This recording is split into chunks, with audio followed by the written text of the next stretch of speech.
ayun guys, yung group 2 i-discuss namin is the cyber management concept and enterprise management rules. So, ngayon, bago tayo pumunta doon, may ano lang to, konting icebreaker lang kasi sa mga lang. Ano lang to, 4 picks, 1 word. 4 picks, 1 word lang. So, hulaan nyo lang, konting word na yan. Ayan, sure. Sino nga hula? Sailing. Oo. Hulaan mo. Sige. Tama, computer. Next. Wala na yan, syempre. Luhati lang yan. Progress. Security. Kaya namin. Tama, security. Next one. Ayan. Ito sa letra po. Gem. Migrate daw. Migration. Tama, migrate. Last one. Migration. Ay, galing dito naman. Wala na rin. Wala na. Hindi ko na balikan pala. Sige, tag na tayo.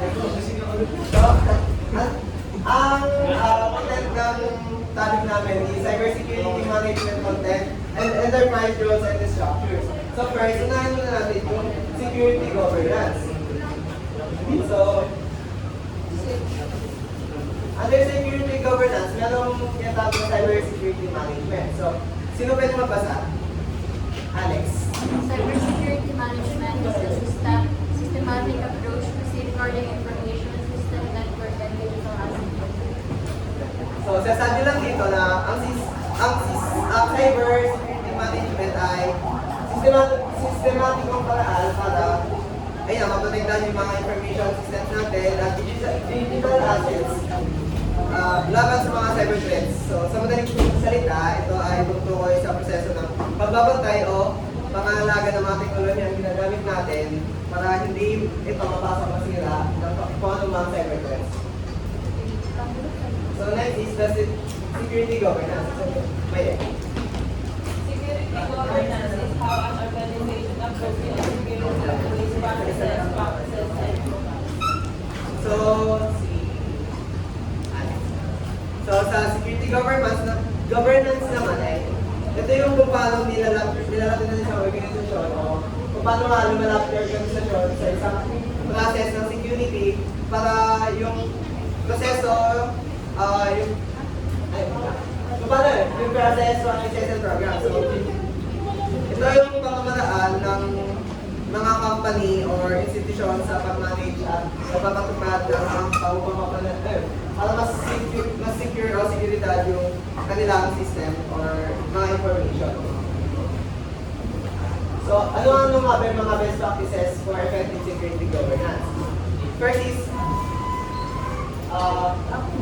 clearly communicating roles and responsibilities is also a strong start towards improving your security posture as part of your governance strategy.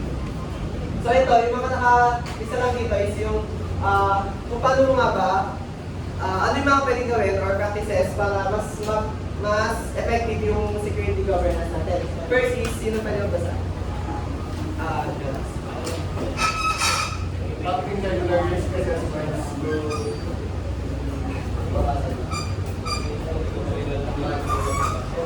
conducting regular risk assessments to identify potential threats and vulnerabilities. So yun nga, first natin is magpakonduct tayo ng regular risk assessment. Para yung, kasi mas maganda na kapag ginawa natin yung regular risk assessment natin, nalalaman natin kung ano mga possible threats and risks na pwedeng matanggap or nangyari sa ating kumpanya. Once na nalaman na natin kung ano yung mga possible na mga potential threats, pwede natin magawa agad ng actions. So number 2, Mel. robust access controls and authentication mechanisms. So, ayun na, implementing robust access. So dito, sasabi naman na maglagay lang tayo ng matibay na paraan ng control at magkakalanlan tulad ng password fingerprint and multi-authentication. So mas maganda na mas-secure yung ginagamit natin or gagamitin natin para yung mga data and information sa nasa loob ng system natin is hindi na ma-access ng kung sino naman. Number 3, side.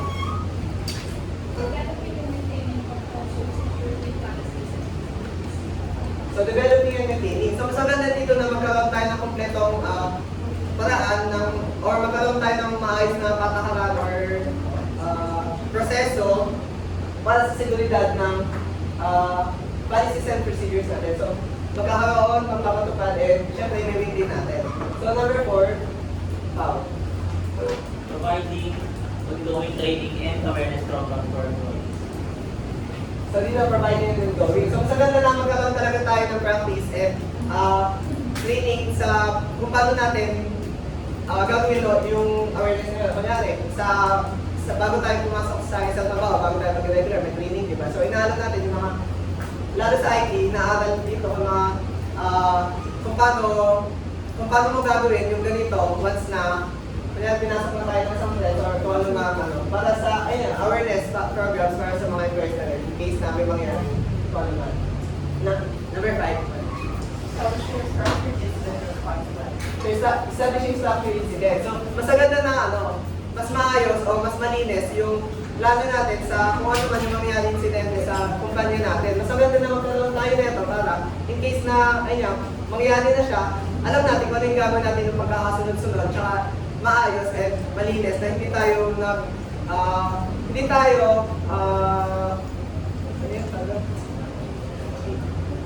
basta parang nagpapanik, gano'n.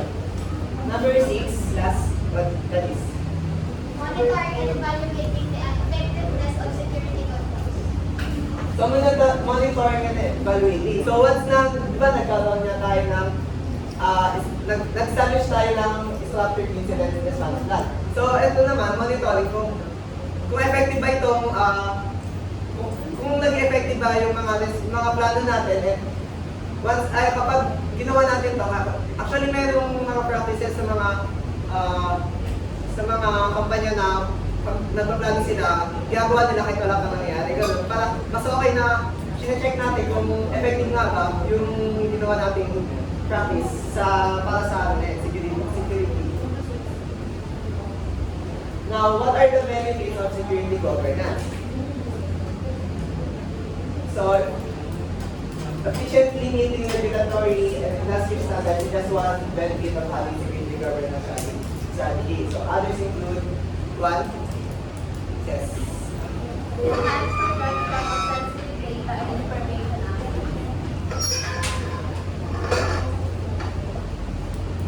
Enhance protection of sensitive data. So, mas maganda na mas doble ingat or security natin sa mga lalo sa mga sensitive data gaya ng mga information ng employees o kung ano mang data na kailangan itago talaga ng kumpanya. So, mas maganda na mas protektahan natin yung mga data na yun para mas maganda na rin yung seguridad ng isang kumpanya. So, number 2, Mitigation of security risks and vulnerabilities. so mitigation of security risks and vulnerabilities.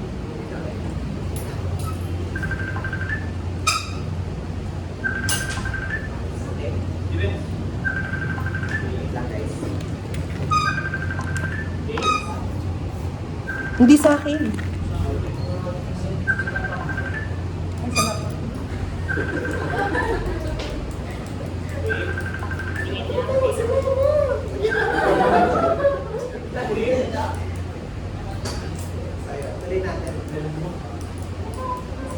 Ayan, sa mitigation of security risks and vulnerabilities. So, mababawasan yung mga panganib or kahinaan ng seguridad dahil sa maayos na plano or mas maayos na security risk and vulnerabilities. So, number 3, yeah.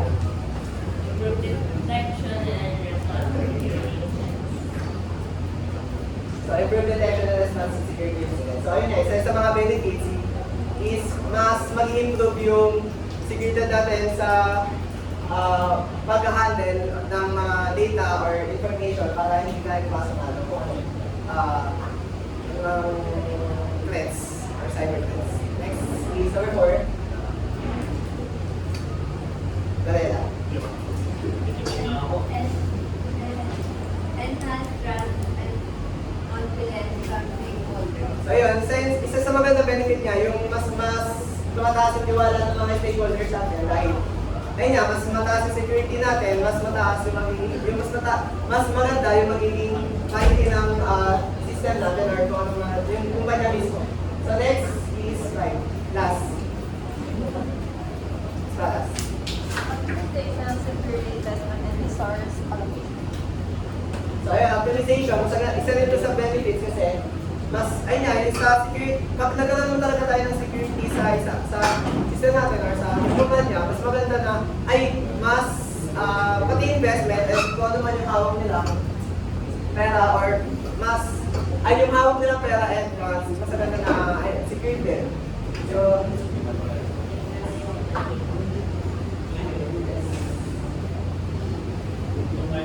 So what are the challenges of security governance?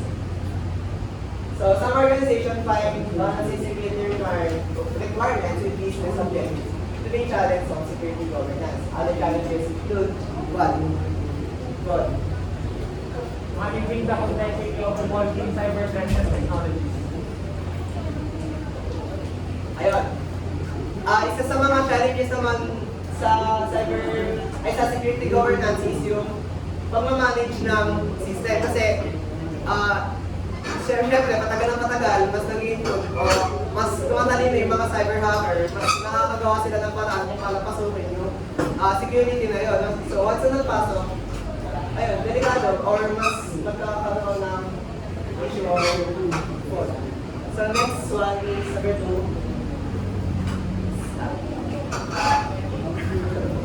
Mark. Ensuring effective communication and collaboration across departments.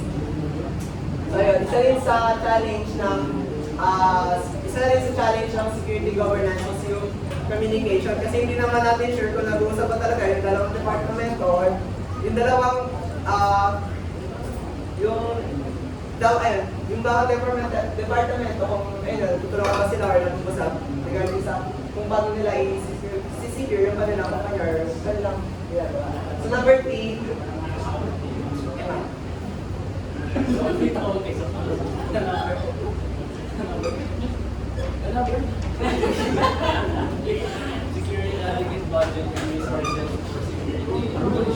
so ayun, isa rin sa challenges is kung paano kumuha ng resources or ng budget para tulungan yung mga security initiatives. So, kasi ayun, isa rin sa challenge, paano kung wala kayong budget or ganyan, paano nyo mapaprotektahan na masisecure sa yung security niya.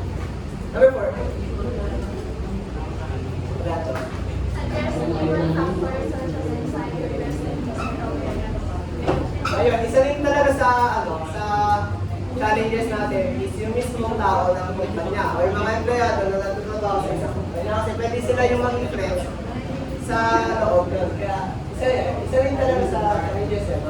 Number 5. Adapting to regulatory changes and compliance.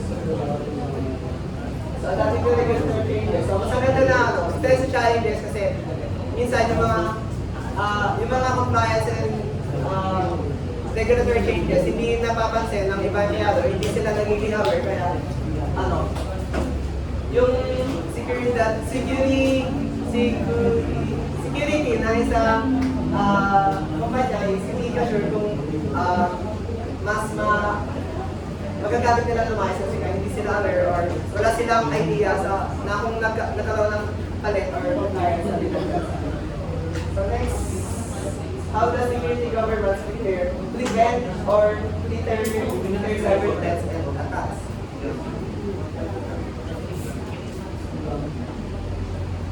So security governance is like proactive in that ability to prevent data breaches financial losses, and other business surprises such as long-lasting reputational damage. Does this lie? What?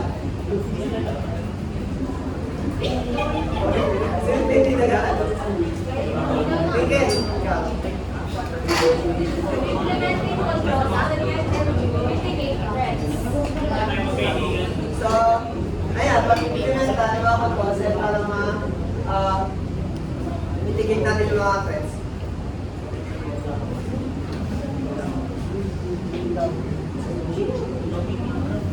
Ayun. Ayun. So, ito naman sa pag-implement na is para, para makita agad yung mga posibleng atake o mapigilan agad yung pinsala bago magkaroon ng threats sa isa.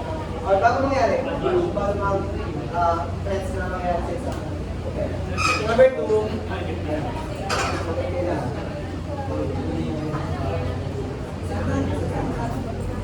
malangkas.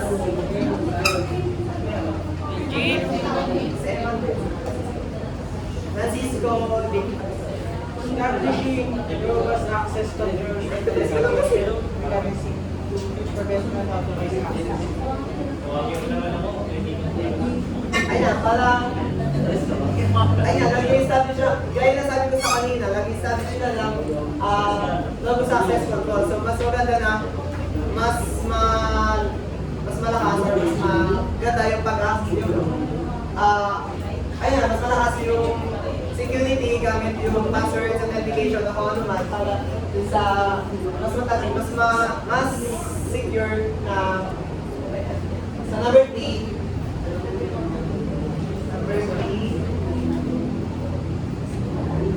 mangyari Conducting regular risk assessments to identify and address potential vulnerabilities. so isang lang para para mahanap agad tsaka masolusyonan yung kahinaan o gaps sa security. Kaya, para yun na, ilang yung solution, mahanap agad yung gaps sa exam security. So, number 4,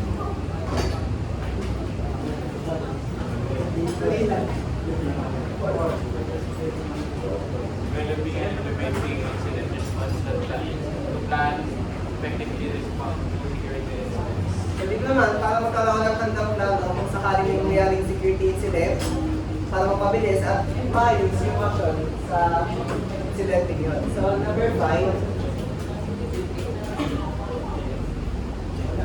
Jeff. Providing ongoing training and awareness programs to educate employees about security best practices. So, ayun, ginagawa nila dito para magkaroon ng maganda or mas updated yung mga empleyado sa mga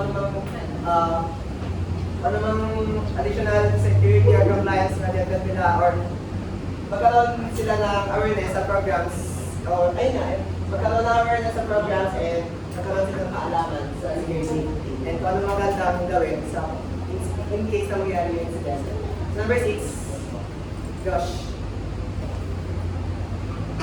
Monitoring and evaluating the effectiveness of security controls to ensure continuous.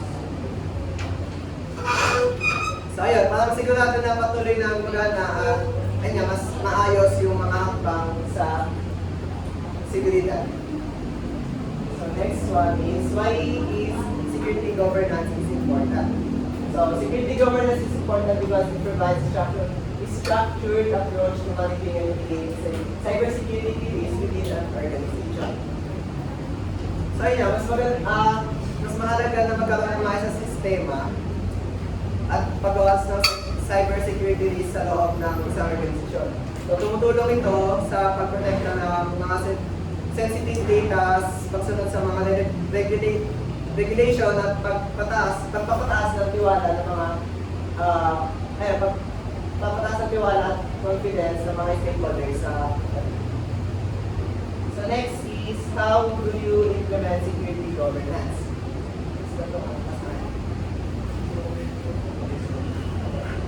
So So first, sino? Alex.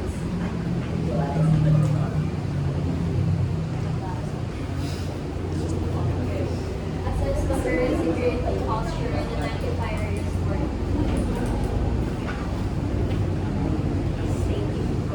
So, paano nga ba natin i-implement yung yung security governance? Siyempre, magkakaroon tayo ng assessment sa current security or kung ano man yung nangyari ng security sa ginagawa natin or sa under na kaya. Paano natin malalaman yung mga kung ano yung kailangan natin i-update or kailangan natin pataasin yung security level. So, security. Number 2,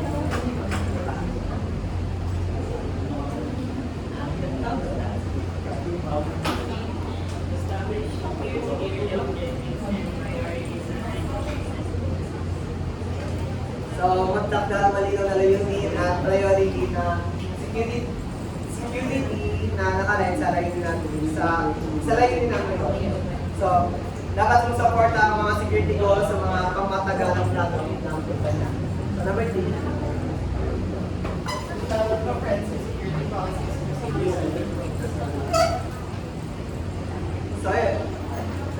So, ayun, gumawa ng kompletong mga rules and regulation and process sa mga sa seguridad ng organisasyon. Kasama dito ang tamang pamamaraan ng paghawak ng data at kung paano mag-respond sa mga banta ng threats. So number 4, Eman. Define rules and responsibilities for security personnel and stakeholders. So ayun, tukuyin na mga tungkulin at responsibility ng bawat isa mula sa mga empleyado hanggang sa mga security team para alam ng lahat kung ano yung kanilang papel sa pagprotektahan o pagprotekta ng kanilang system. So number 5, SPAS. Number 5, implement security measures and technologies to mitigate risk. So ayun, implement security measures and technologies to mitigate risk. So ayun, mas magandang magpatupad ng mga kabangat teknolohiya para mabawasan ng mga panganib tulad ng mga pag-install ng firewalls, encryption, at iba pang security tools para sa pag-protect ng data. Number 6, Provide ongoing training and awareness programs for employees. so mas magandang magkaroon ng tuloy-tuloy na training at edukasyon sa mga empleyado para updated sila sa mga best practices sa cybersecurity at may iwasan yung pagkakamali. Number 7, side.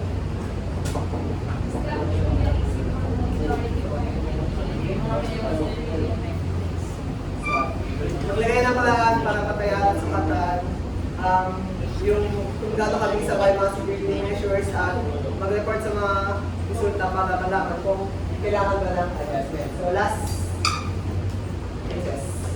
Continuously assess and update security measures to address evolving threats and requirements. So mas maganda na regular natin sinusuri o ina-update yung mga security measures upang magkaroon ng or matubulagan natin yung mga bagong banta at patuloy na magbago yung magbago ang protection depende sa kung gaano kailangan ng sistema natin. So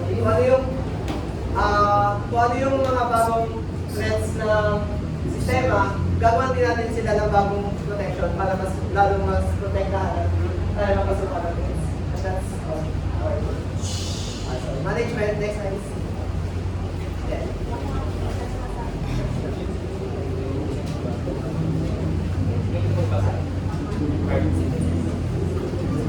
A management model is a set of decisions the leadership team at the company makes about the future direction of a system, process, or business. So, yung management model is yung framework na ginagamit ng leadership para mag-gain yung nila.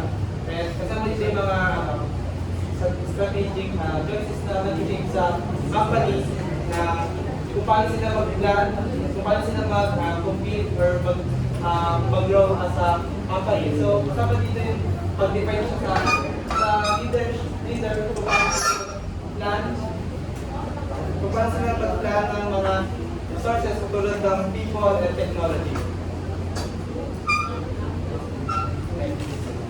Roles and management models.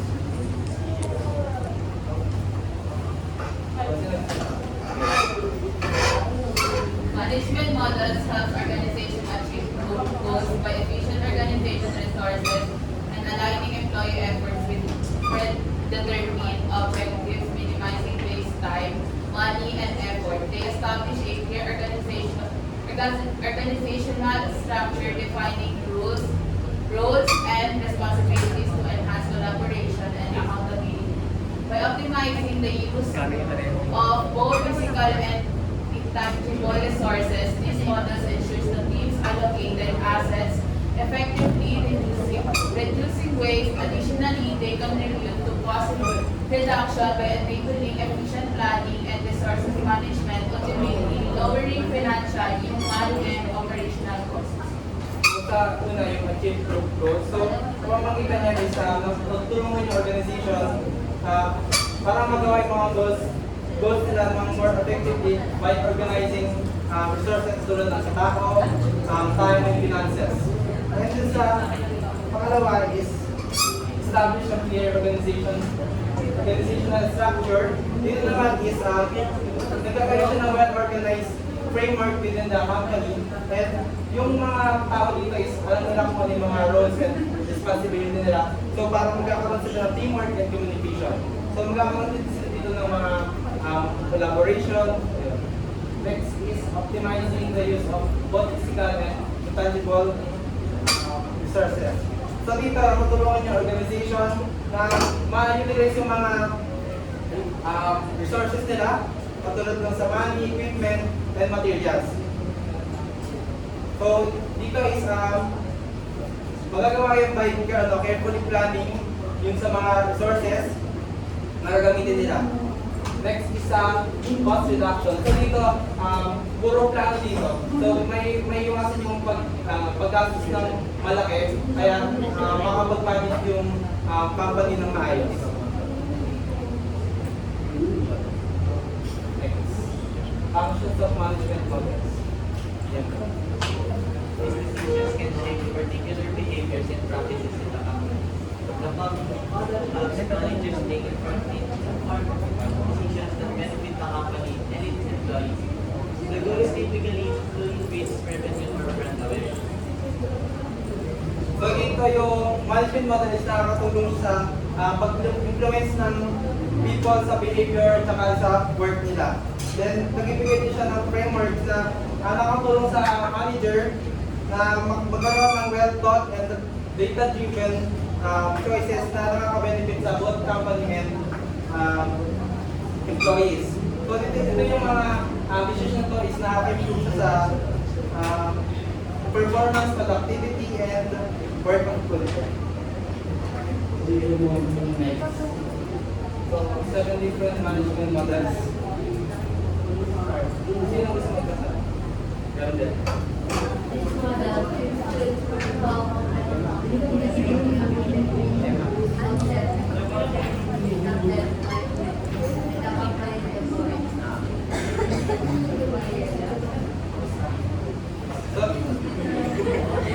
Sa unang model, dito ina-align yung mga company goals with the individual goals of employees. Dito, ang main idea ng model na to is dapat iintindi yung mga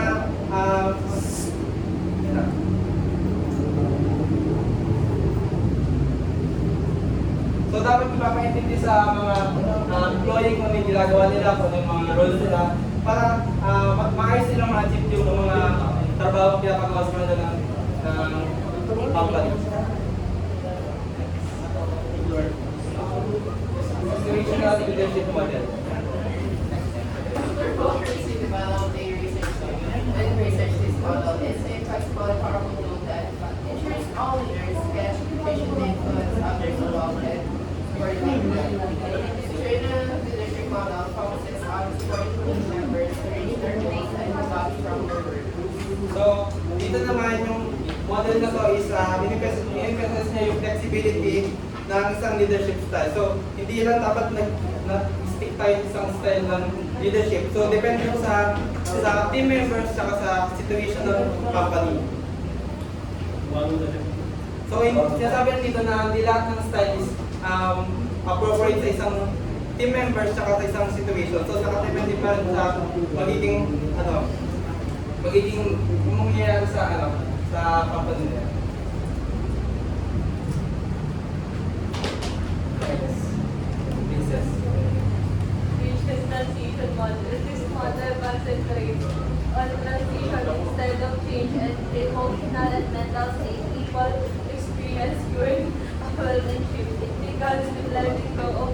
sadness, anger, and uncertainty.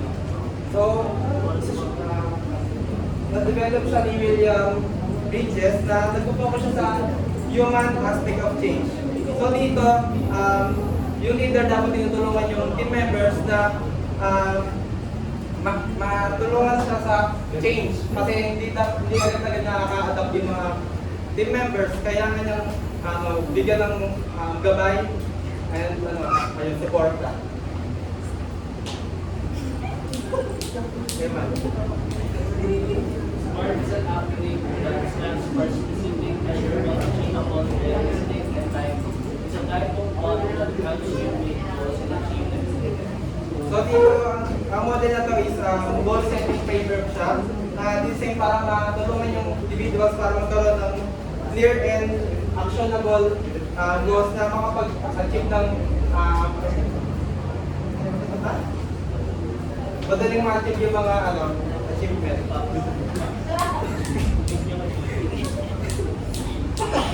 Dito na. Next. Maslow's hierarchy of needs is a theory of motivation in psychology that involves a five-stage model in the form of pyramid. This pyramid includes hierarchy levels that people need to be content. Employees would reach level to ensure their satisfaction. So dito is isang psychological theory na nag-explain ng human motivation based on five-stage model of needs. So according sa theory, yung mga tao na is nagiging motivated pag na-achieve yung mga certain needs in specific order. So katulad sa kung pasok ka ng company, dapat ayos yung may bibigyan ka ng food kung kailangan. Tapos dapat yung safety mo ma-ensure din. Then dapat rin yung needs mo ng dapat dapat belong ka, mapakita nila na belong na dun sa company na yun. And dapat ma-improve yung self-esteem mo and dapat i-respect yung company sa'yo.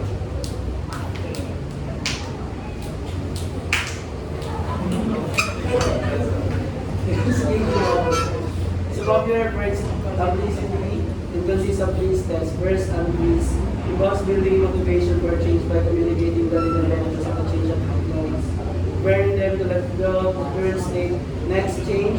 Supports the transition by promoting new ways of working, using alternative values, clarity, flexibility, and problem solving. Finally, refreeze. Reestablishes stability in the organization after implementing the changes, solidifying the new practices and structures. So dito is ito yung pinaka-widely used na framework for managing organizational change. So simple siya pero napaka-effective niya. Ito yung tatlong stage niya. Yung una yung untrace. So dito nagsimula yung pag-prepare ng organization for change. So dito sabihin para magkakaroon ng awareness about sa change na yun and breaking down yung resistance to the current of doing things. So, dapat yung leaders nag-ibig siya ng motivation sa mga employee nila para parang dapat bigyan niya ng motivation kung bakit niya gagawin tong change na to sa mga employee na yun. So, dapat papaliwanag niya kung bakit yung current na process or practices are no longer effective. Next is yung change. So, dito naman yung i-implement pa yung change na yun. So, dito ginagate ng leader yung mga employee niya para ma-implement yung change na yun. So, dito pinapakita yung mga new ways of working, structures, or values. Next yung refreeze. Ito yung pinaka-final step na mag-focus sa simplifying and stabilizing the changes. So, dito nag-involve yung embedding the new process. Dito na napakita ito pa rin kung ano yung mga process dito sa company niya, kung ano yung mga bago, gano'n. Next.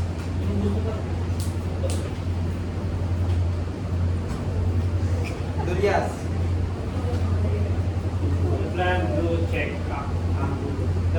do check up PDCA, ISA 4-stage model for continuous improvement.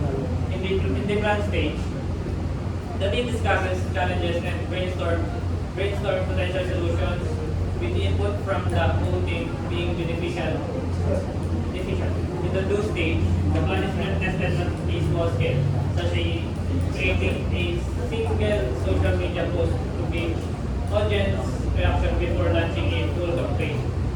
Check involves reviewing the results of the test to determine its success. Finally, in the act stage, the team uses the insights from the previous steps to implement the plan on a larger scale, ensuring informed decision making that benefits the company. So, the plan to check up, so ito yung continuous improvement of model designed to help organization para ma-improve yung process and solve problems. So, meron siyang, may tatlo siyang, una is yung plan. So, dito, nagkakaroon ng brainstorming sa mga potential solutions. And yung goal nito is para ma-analyze yung situation and ma-develop yung detailed plan to address the issue. Next, yung two stage. Yung sa page na to is about testing the plan on small scale. So, instead na implementing the solution across the entire organization, so, ginagawa mo ito ng controlled, limited way to minimize risk. Last yung up stage. Dito, based on insights from the check stage or sa yung team is nag-decide kung paano mag-proceed sa next stage. And kung paano i-implement yung plano nila. So, kung may mga issue, ma-replace yung plan and yung the cycle is uulit nila. Next.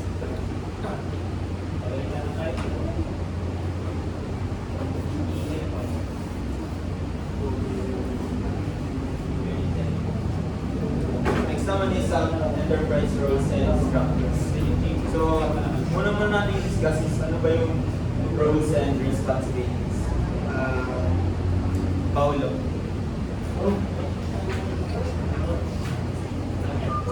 Roles refer to one's position or one's responsibilities refer to the task and duties of their particular role or job. So, simple lang to. Yung rules kasi, ito lang yung rules mo niya sa play. Gumanap kang addict, so yung addict yung role mo. Then, responsibilities. Since yung role mo nga is addict dun sa play, so yung responsibility is gumalaw ka sa addict. Pero, in context naman sa, sa security information, yung role mo, kung sa mababa ka man or sa highest, lahat yun may ginagampanan na responsibilities. Next is information security. Joshua. Information security prevents sensitive information from unauthorized activities, including special communication or engineering staff or scam. The goal is to ensure the safety and privacy of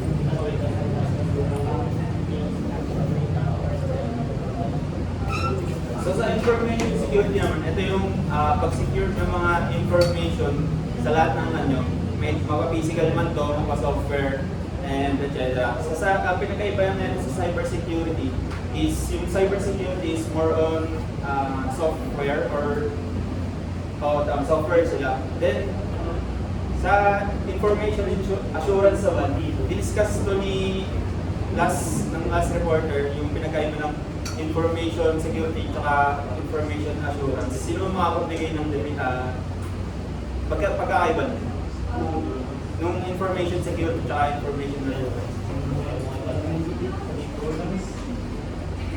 Ano ba? Sige, presentation. information security. For security siya tulad na firewalls at iba pang security implementations. But information assurance, ano ba yung general approach sa plano paano i-dalagan yung information.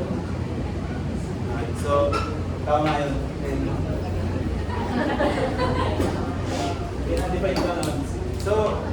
Next naman yung discuss is yung mga security positions sa isang organization.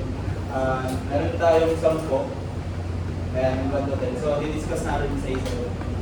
So, unang-unahin natin is yung CISO, or Chief Information Security Officer. Okay ba? Julius, Good.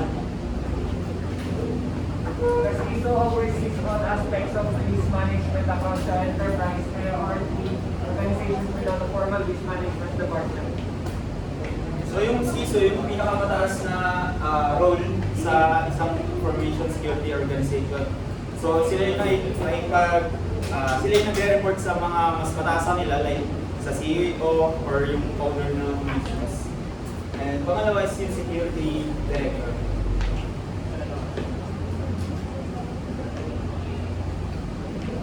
Siya na Security manager is responsible for management and distribution of the security policy, policy adherence to coordination and security incident coordination. So, para maging security director ka, kailangan mo ng communication skills. Kasi nakipag-team ka sa mga iba't ibang branch ng executive.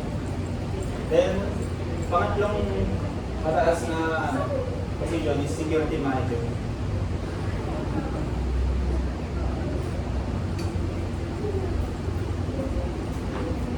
Dennis.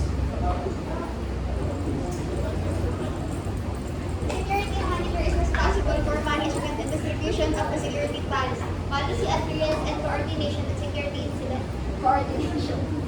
So yung security manager, yung responsibilidad niya is sa araw-araw na aktibidad na security. Mahalaga yung papel niya dahil siya yung nagpapasunod sa security policies at sa buong organization. Pangapat is security architect. JB. Security architect, this person has ultimate responsibility for the security architecture, including conducting product testing and building tracking bugs and security vulnerabilities as they arise.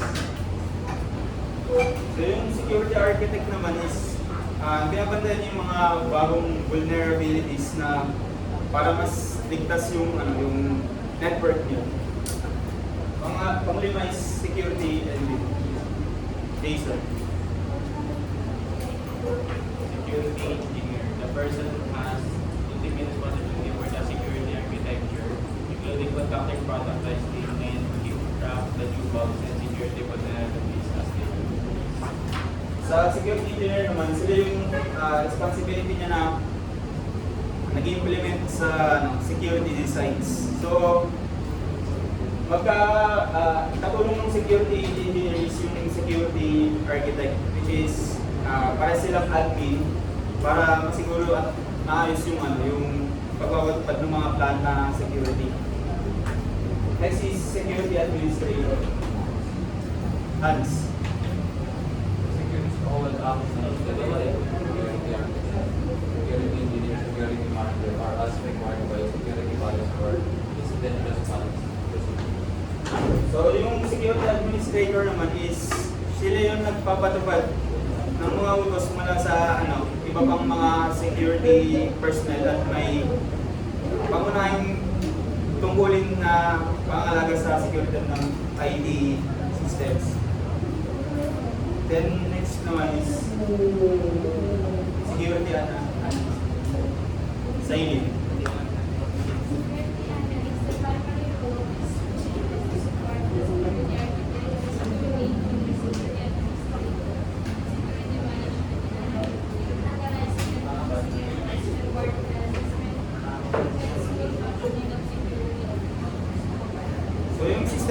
Security analyst naman is sumusuporta sa iba pang security roles sa pag-analyze sa paggawa ng mga reports.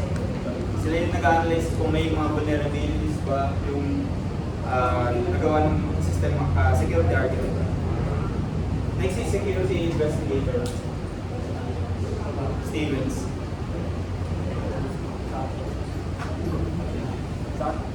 Security investigator. responsible for legal HR and internal investigation into security incidents, breaches, attacks, and violations. Okay, so sa security investigators, sila naman yung responsable sa security incidents kung kunyari na may pumasok na threats, dun sila mag-investigate, then punta sila sa legal. Sila yung more on legal. And next is security awareness training. Melvin.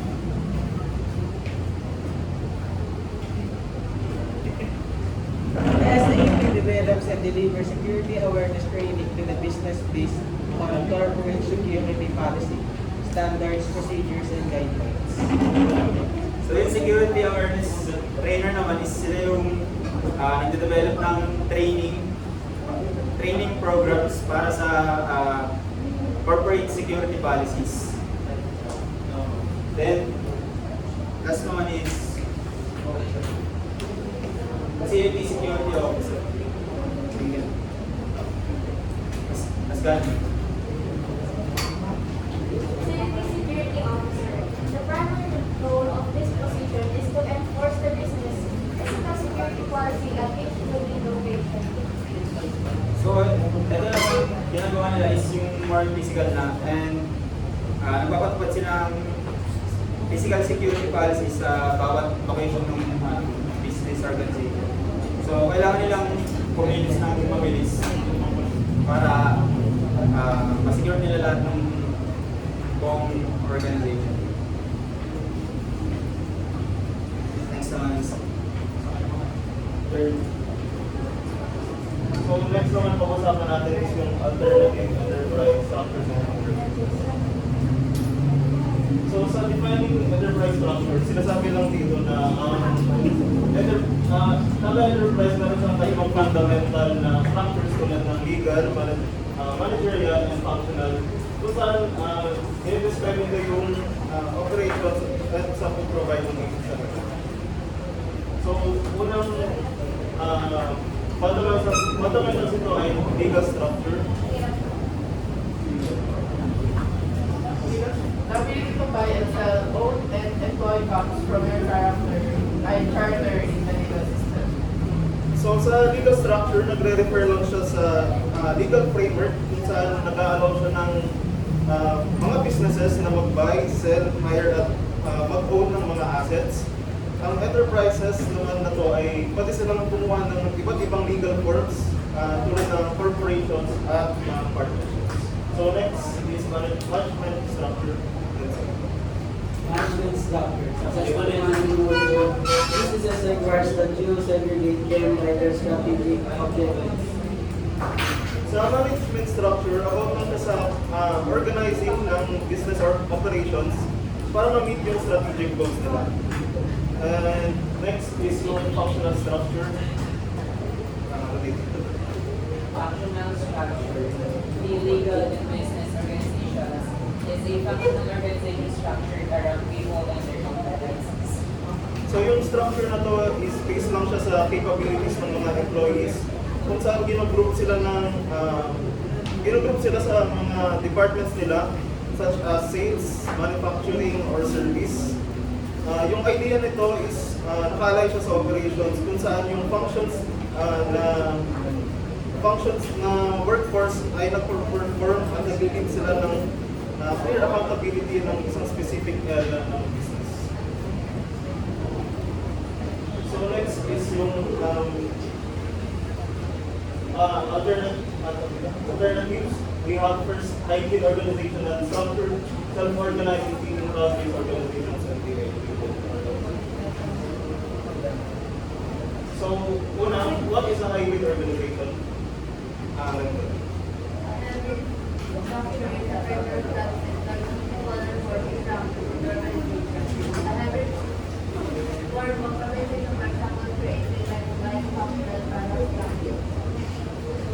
So sa hybrid organization, yung model na to ay multiple structure siya, multiple structure na na-combine. At typically, nag-blend siya sa functional and product structures. Yung employees nito ay may mga record na yung mga employees nito ay pwede silang mag-report sa mas madami na manager at dumidepende ito sa kanilang roles at sa kanilang mga projects. So, yung advantages naman ay una, increased efficiency. Increased efficiency siya dahil ang ina-assign sa mga employees yung mga tasks na nakaspecified lang sa kanilang mga specialization. The next, yung development of cross-functional skills. Dahil ang employees nito ay nagkakaroon ng exposure sa iba't ibang skills through collaboration. Then flexibility, dahil yun nga, yung structure nito is mas adaptable at kaya niyang mag-address ng employee concerns ito. So, yung next is yung disadvantages. Una yung conflict. Nagko-compete ito sa demands ng iba't ibang managers at nagkakos ito ng confusion. And next is yung too much administration overhead. Dahil yung meetings and coordination ay nag-take siya ng time at ng effort, which is nag-reduce siya ng efficiency. So next is what is self-organizing. Self-organizing is a group of colleagues with a shared goal and no hope to achieve it via their own decisions about how to best manage and compete. So these teams, nag-cooperate sila with a high degree of autonomy and making decision on how to complete tasks. Kung saan, di na nila kailangan maghintay ng approval ng kanilang manager. So next, how self-organizing teams can impact a project. Self-organizing teams engage in regularly scheduled collaborative meetings in order to maintain or adjust their project timelines. This is directly in contrast to a traditional working method where teams must wait for a project manager to sign up with approvals or rejections. So sa method nito ay ina-empower lang niya yung teams na mag-self-manage at mag-adapt ng mas mabilisan sa mga changes. So next is yung cloud computing, or what is cloud computing? Cloud computing represents a transformative IT paradigm. It offers seamless access to servers, network storage, development tools, and applications via the internet. Instead of paying investments in equipment, training and infrastructure maintenance and cloud service providers is responsible. So cloud computing, isa siyang major shift kung saan ang businesses ay mas na-access niya yung na-access at na-manage niya yung kanilang IT infrastructure. At rather than investing sa mabibigat na physical equipment, yung mga businesses na yun ay pwede silang mag-leverage ng cloud services for computing power, storage, and networking sa paggamit ng internet. So next one, why is cloud computing important?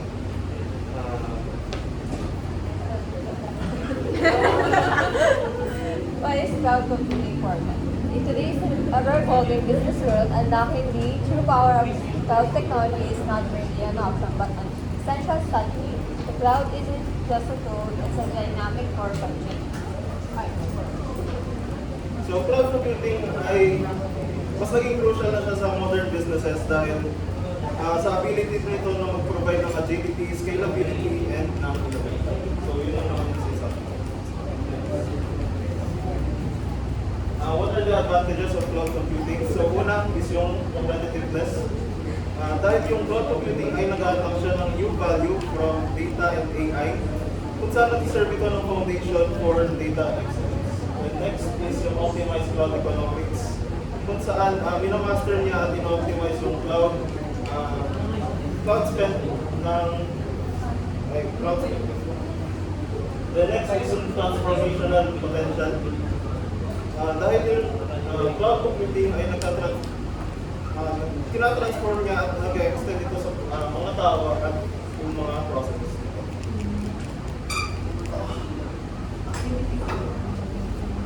Then next, AI-driven organization. Jane.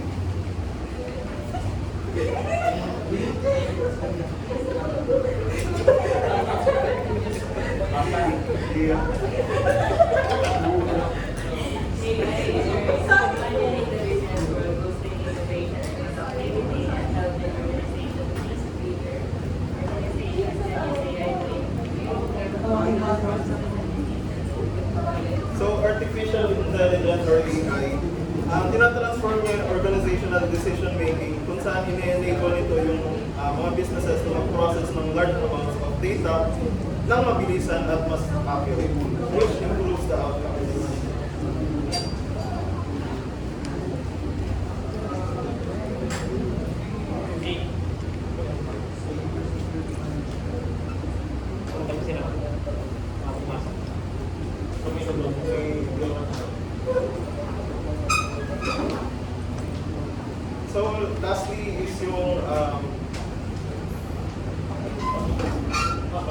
So lastly is yung what is AI and how does it help in organizations.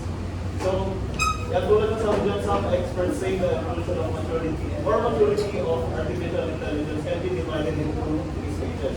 Yung 3 stages na yun ay una yung assisted intelligence. Alex. Where humans insights from data and take action based on it. So it is pure data-driven decision. So compared sa human analysis, ang AI ay mas capable siya sa conduct ng error-free analysis of passive data sets. Then next yung augmented intelligence. Princess.